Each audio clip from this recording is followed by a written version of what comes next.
Hello crafty people, it's Sharon here again, and with Christmas coming up on us fast and furious now, I thought I would do another quick card which can be made ever so quickly, and you can use a variety of different styles once you've got this basic image done. So today I'm going to use this lovely stamp from Woodware. It's a Francois Reed one which you can get from Creative Expressions. And as you can see, it's a lovely snowman with his little robbing on his head. Lovely simple lines which makes a great quick colouring kind of image. And if you are looking for this one, it's called FRS084 Little Snowman. So I'll just bring that up there so you can see. So I'm going to be colouring with alcohol pens today, and just to speed things along, I've already stamped my image using black memento ink.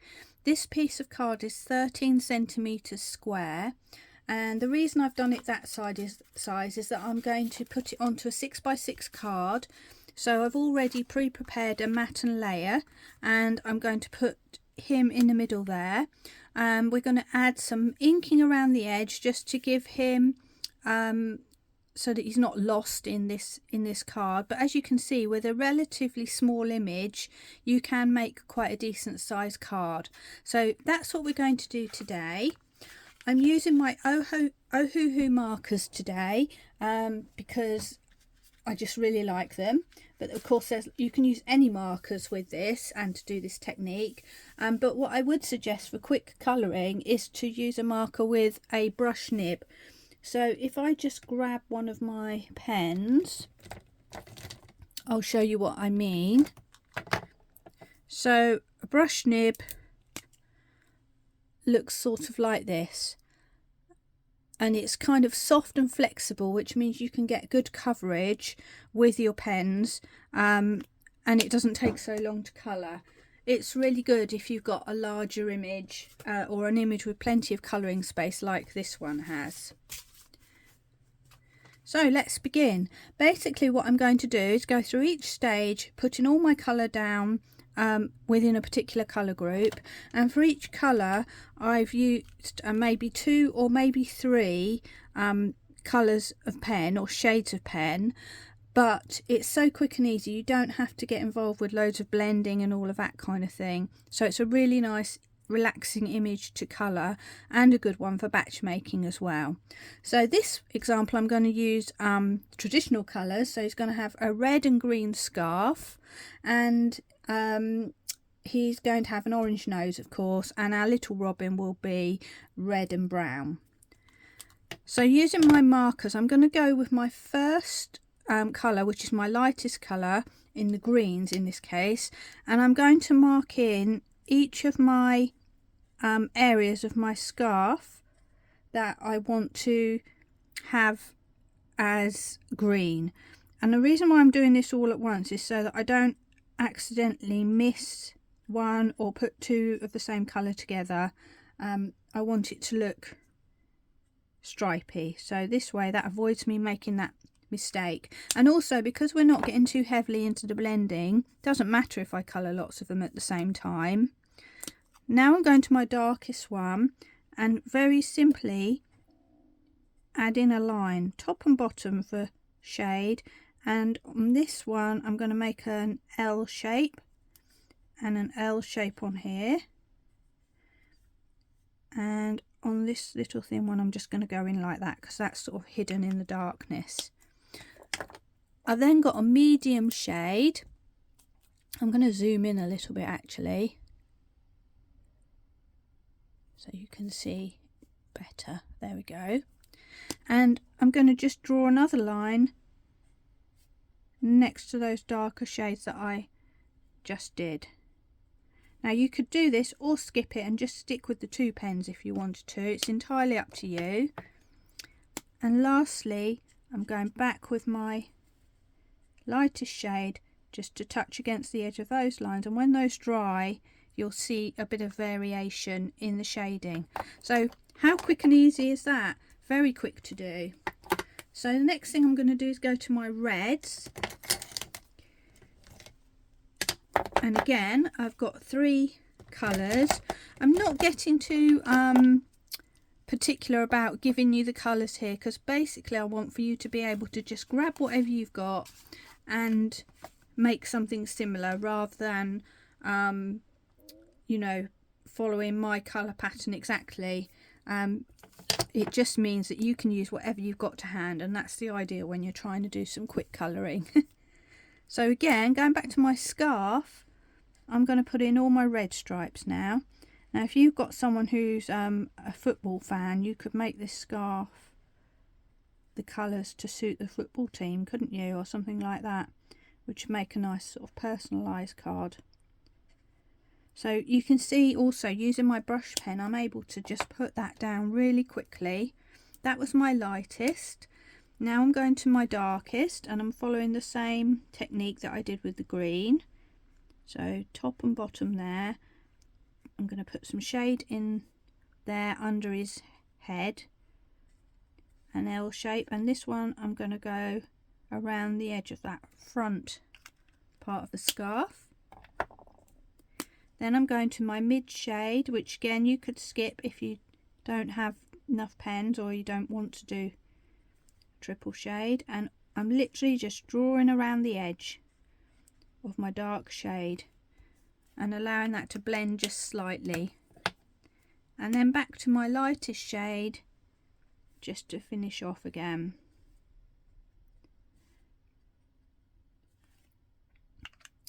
And then I think I'll move on to my heart. And in the case of the heart, there are little dots on the bottom here.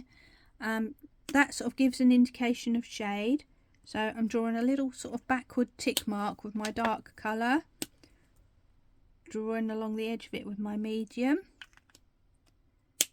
and finally coming back with my light. And probably didn't even need to do that, it was all blending very nicely. Now let's not forget our robin's redbreast. So lightest colour. You can see the lovely basic shapes here. They've got a flow to them, so it makes it really nice and easy to colour them. Now for this guy, I'm going to make him sort of rounded like that. So the edges of his redbreast are going to be darker. And then I'm going to come in with my mid colour and just add a bit at the bottom, so he's got a little bit of his tummy going down and round his legs, and then just tap in to finish that off. And if you wanted to add depth, you could of course go back in a second time and repeat that process, but I really don't think you need to on this. And the last bit I'm going to do with the red is the band on his hat. So quick swipe with my light colour, my darkest red, just pulling in from the edges, back to the medium, and finally back to the light. There we go. So you can see how quickly this is actually coming together. What should we do next? Should we do the rest of his hat? So all his hat is this tiny little bit here. So I've got, it's a blackish kind of hat, but I'm going in greys. Black is very severe, so quite often when we want to give the idea of black, we actually use greys or darker grey, shades of lighter grey and darker grey, to give that impression of blackness. So I have got a lightish grey and a darker grey here, which I'm just going to bring in from the edge. And because it's lighter in the middle, it gives that feeling of roundness on his hat and even a little bit of a shine.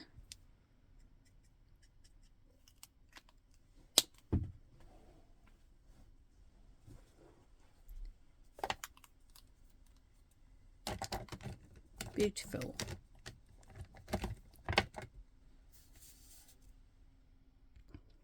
Next we're going to move on to the brown robin, and for this I've got 2 colours of brown again. So again, lightest colour first.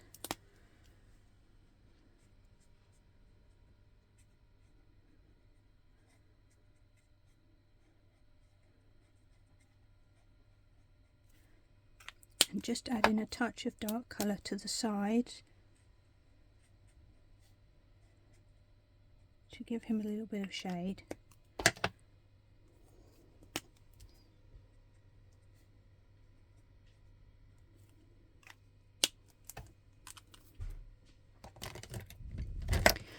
And we need a tiny bit of orange for his beak, so I'm going quite a strong orange for that because I accidentally coloured over his beak, but that doesn't matter. And that leads us perfectly onto his nose. I'm going to use two colours of orange. This is a yellowy orange.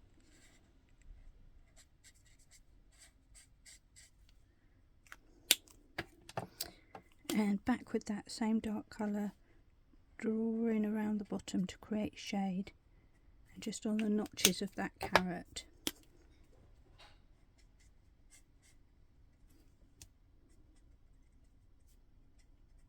And that will blend nicely. Now, for the snowman, the key to colouring white is to actually colour the shade rather than the white. So to create the shade, I'm going to use a lilac colour, a very pale grey, and my blender pen. And I'm just colour some shady areas. So the way I'm going to do that is looking at his face. I'm going to take my pen and just draw a sweeping line around the edge. Like that. And then I'm going to broaden it. And just taper it out towards the edges. And then I'm going to come in from the other side and do the same thing. And again, the brush pen's really brilliant for this. And if I like, I can just join it at the bottom there. And then I'm going to take my lilac pen and inside that area, just add a smaller version of the same thing.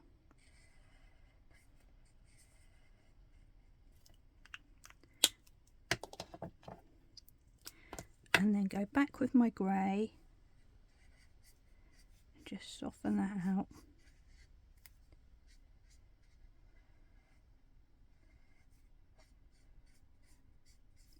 Dragging it out more if I feel like it. And then finally with my blender I can really soften and blend that away if I wish, so that you almost can't see where that shaded line ends. And of course, because his carrot will cast a shadow, I'm just going to go under and just dot some of my grey to give that idea of shadow.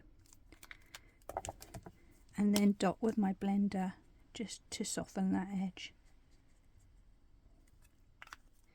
Down to his body, I'm going to add shadow from the side, just by some very simple swipes, and down to the bottom, and do the same thing. So I'm going to take my lilac and just add that in there. That couldn't be quicker, could it? Whoops, picked the wrong pen there, but never mind, it doesn't matter. What I intended to do was blend that a bit, so I'll just add a bit extra there, and that will give that a nice fade out. Maybe just add some shadow underneath his neck. I'm going to add a bit of shadow on that snow to give him some grounding, just by swiping my brush pen, and again a little bit of a lilac. And finally we've got those snowballs to deal with. So all I'm going to do is a little backward C on each one.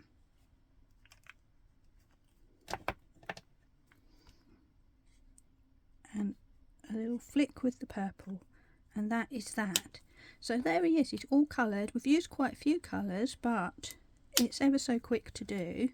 So now all that's left is to just get him in his scene really. So I'm going to get rid of my pens for a second.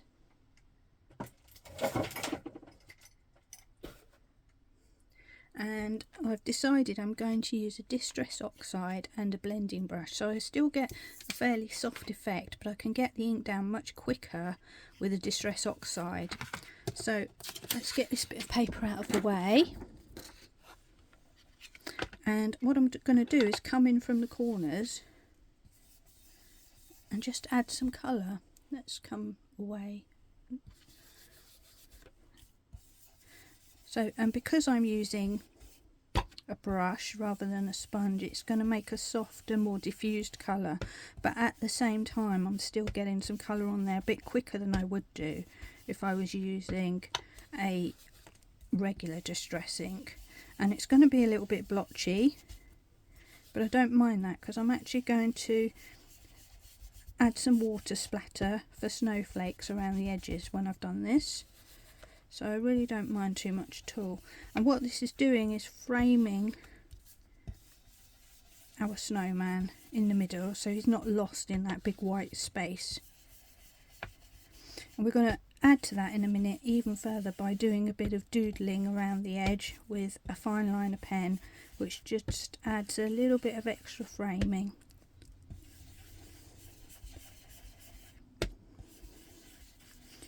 And with this kind of thing, you kind of want to go more in the corners, darker in the corners, and then fade out towards the centres if you can. There, so I've just done that very roughly with my brush. I'll do a quick wipe up so I don't end up with ink everywhere. And then we're ready to go in with our fan brush and a little bit of splatter. Now you just need to be a bit careful with this because this ink here is Memento, which is not waterproof, so if you get a load of water on the image, it's going to that's going to bleed and move. So the key is just to be a little bit careful. Tap the water in from the sides so that you're just getting the corners there.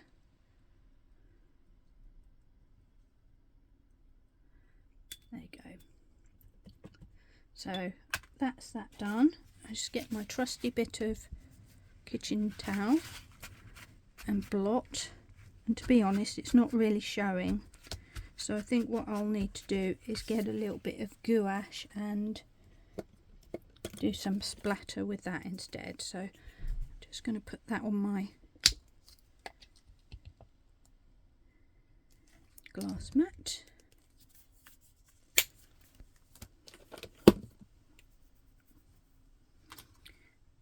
Do the same process, so using my fan brush, pick up some of that. Let's see if we can get a bit of splatter.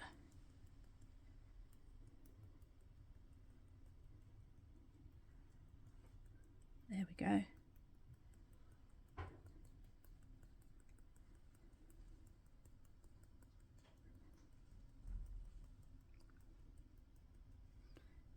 Pick up a little bit more.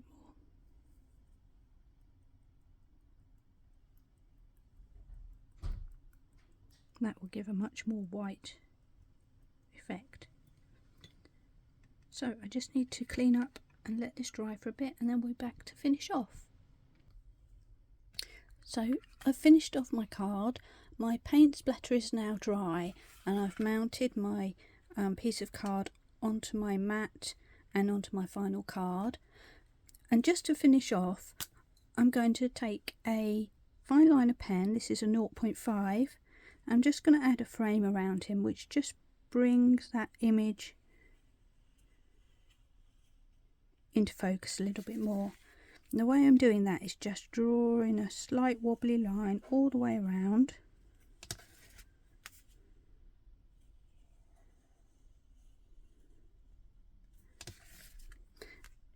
And then I'm going to go over those lines again, create a double wobbly line. And because the lines on this design are quite thick, I've chosen to go with a thicker fine liner on this occasion.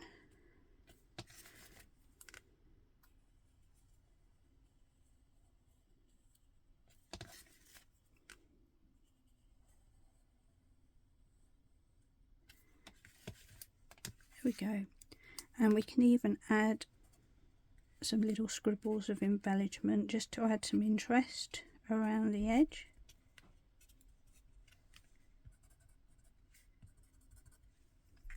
And there we have our finished card, and he will work really well on a 5x5 card as well. And just before I go, I'll just show you one more version of this card. This is a 7x7, and on this one I've used the exact same stamp on some larger card, and I've used one of my stencils to create a wreath around him. So you can get lots of different looks using the same stamp, but the colouring is exactly the same on both of them. So I hope you enjoyed that. Hopefully you'll have time to make a couple of these before we get to the final Christmas day, and I hope you will come back and visit me again soon to see more of my videos. Thanks for watching. Bye.